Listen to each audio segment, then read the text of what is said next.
Antes de começar o vídeo, queria pedir desculpa pela qualidade da imagem. A câmera aqui em casa estragou, eu não tenho nenhuma experiência com mídia audiovisual, então estou usando a câmera do celular mesmo, só para fazer um projeto piloto. O tema do vídeo é por que o ele não está dando certo.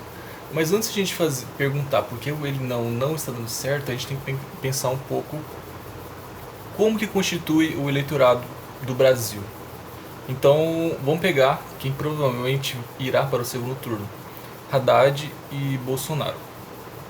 Geralmente, eleitores do Haddad que estão na internet e eleitores do Bolsonaro que estão na internet, um julga o outro um completo alienado.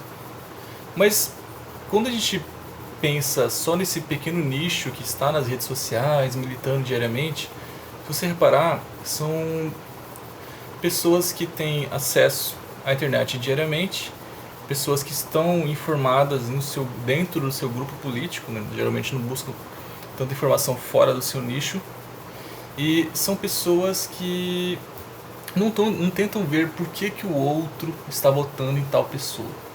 Por exemplo, na minha família eu tinha pessoas que eram petistas roxos e agora vão votar no Bolsonaro. É estranho você pensar assim, ideologicamente são muito opostos. O Bolsonaro já está bem à direita e o PT é um partido bem esquerdista, como todo mundo conhece. Só que, pensando ideologicamente, não faz sentido.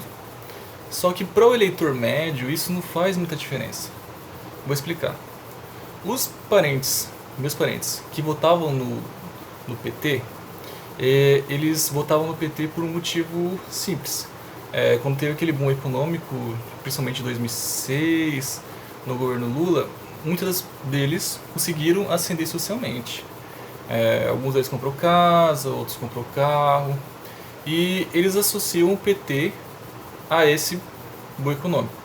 Eu não vou analisar aqui se foi uma política econômica totalmente do PT, ou se ele copiou parte da política do PSDB, mas é interessante pensar que isso é um voto racional.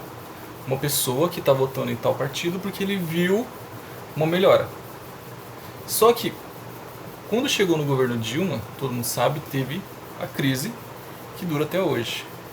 Boa parte desse eleitorado que votava antes no PT, associando a uma prosperidade econômica, hoje eles já não votam mais no PT. Estão em outros partidos, Ciro Gomes, até às vezes Geraldo Alckmin e principalmente Bolsonaro.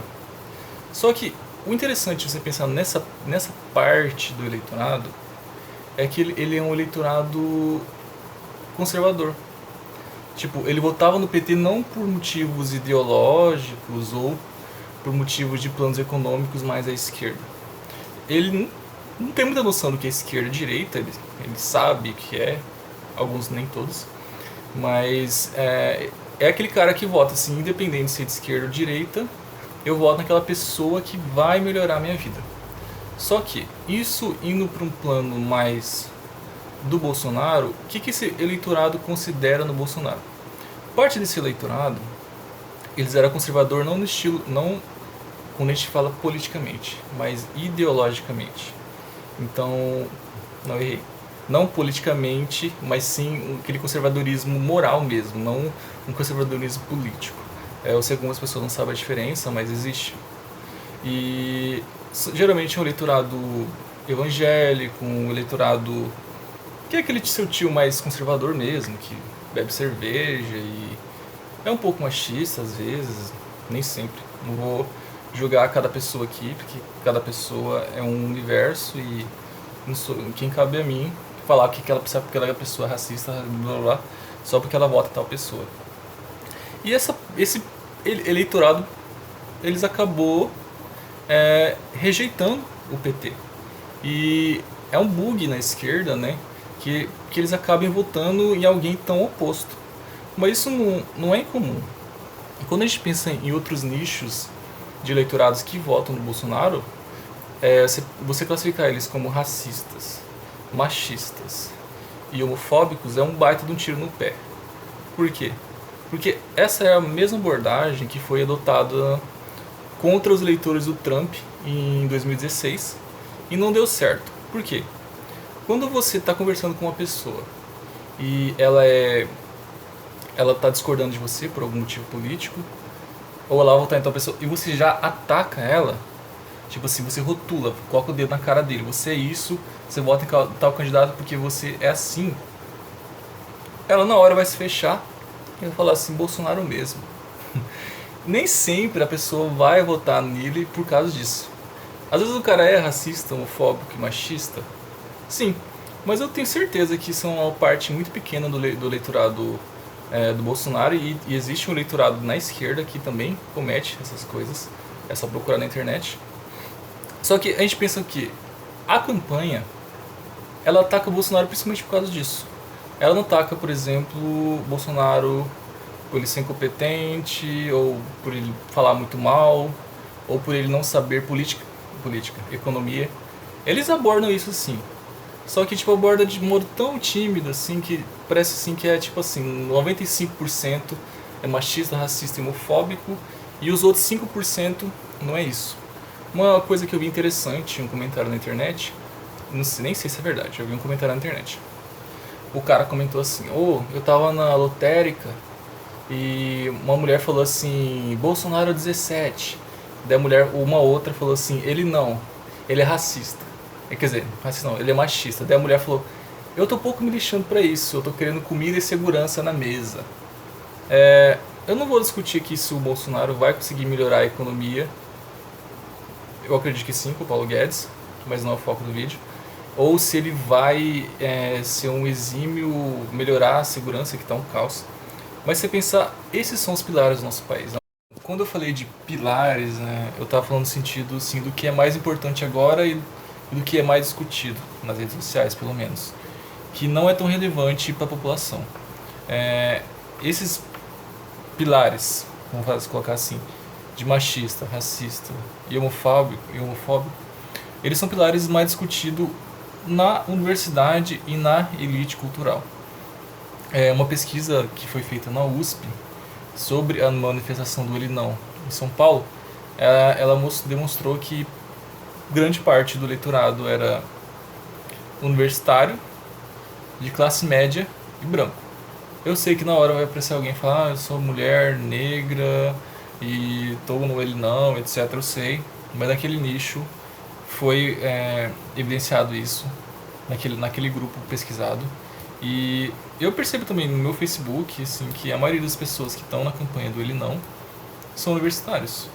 Eu não estou falando que esses preceitos não são importantes, é interessante discutir isso. Só que o que eu tô falando e qual é a percepção da população mais simples, que não está tão engajada na rede social, mas que está interessada em política e que eu converso com eles, não são temas tão relevantes para ele. Um cara que está com duas filhas e está desempregado, isso não vai ser um tema tão relevante para ele. Ele vai focar principalmente no emprego. Uma pessoa que teve um familiar morto, que está se sentindo injustiçada, muitas vezes ela pode usar esse sentimento para votar no Bolsonaro.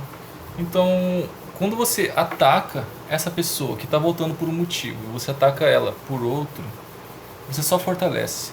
E tirando isso, você dá mais visibilidade. Então, pensa num cara que, sei lá, um senhor, trabalha com 55 anos, ele é um pouco conservador, trabalha na feira, mal mexe nas redes sociais, e do nada ele vê ele não na TV, ele não, etc.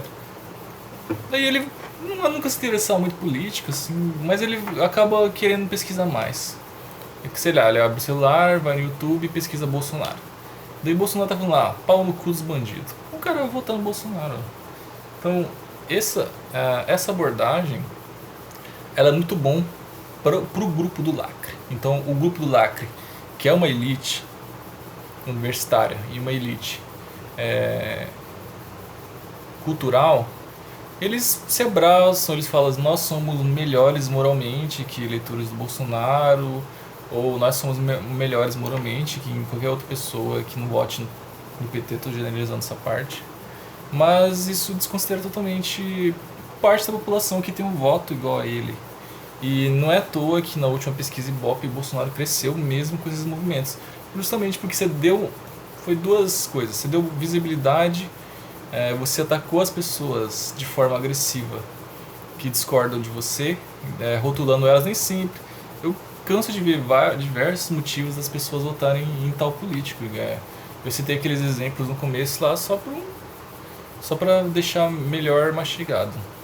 Então, eu acredito que a esquerda está perdida. Grande parte dela, principalmente a esquerda do lacre, que a gente fala, né? Esquerda do lacre. E não toda a esquerda. Eu ouvi o próprio Ciro Gomes, uma vez que ele foi no Rio de Janeiro, e ele percebeu que as pautas assim, que os caras estavam querendo discutir era muito assim, pauta. A legalização do aborto, a legalização da maconha, e não é uma pauta assim que é mais relevante para o trabalhador ou mais relevante para a classe média que está com medo de quebrar, etc. É uma pauta menor que ganha um destaque gigantesco na mídia, como se fossem as pautas mais importantes do país. E é por isso que o grande grosso da população, que não está nas universidades, não está